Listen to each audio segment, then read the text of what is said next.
You're listening to an African Elements top news story for July 3, 2025. Please visit our website at africanelements.org for more daily news. The Rapid Support Forces, RSF, declared a rival government in Sudan, named the Government of Peace and Unity, on April 16, 2025, coinciding with the conflict's anniversary.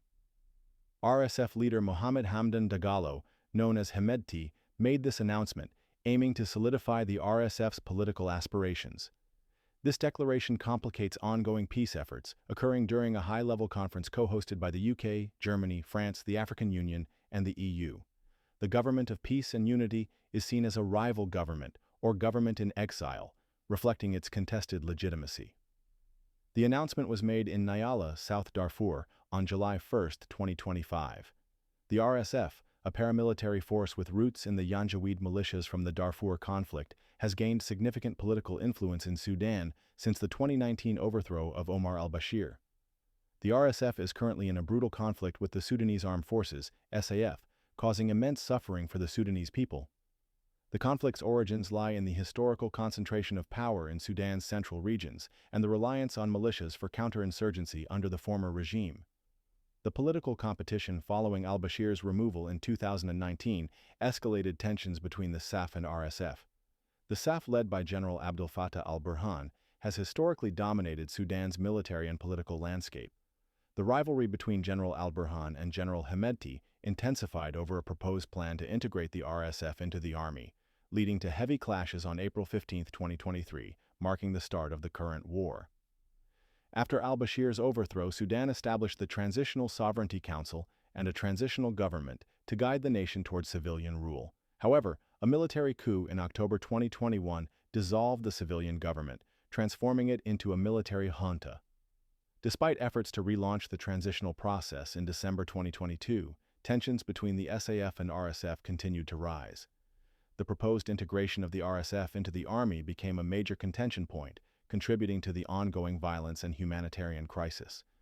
The Government of Peace and Unity is supported by a coalition known as the Sudan Founding Alliance, consolidating power for the RSF and its allies.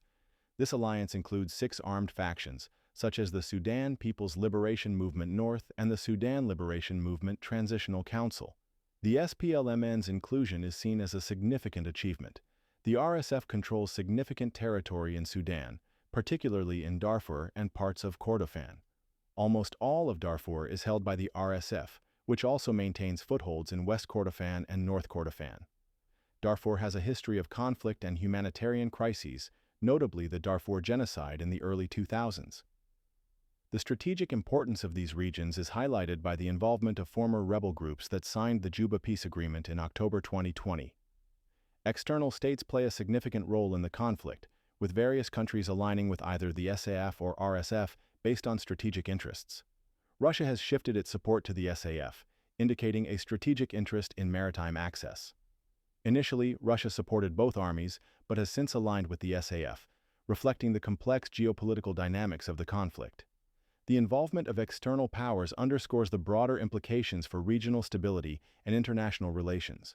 The conflict, which began in April 2023, has been labeled by the UN as the world's most devastating humanitarian and displacement crisis. Millions of Sudanese have been displaced, facing severe shortages of food, water, and medical supplies. The declaration of a rival government complicates the situation, potentially prolonging the conflict and exacerbating civilian suffering. Hemedti has expressed the need for a secular and democratic state for all Sudanese. The next crucial step for the TASIS alliance is determining the capital of their proposed government. This ongoing struggle for control and recognition means that the path to peace and stability for Sudan remains uncertain, with profound implications for its people and the broader African continent. Copyright African Elements.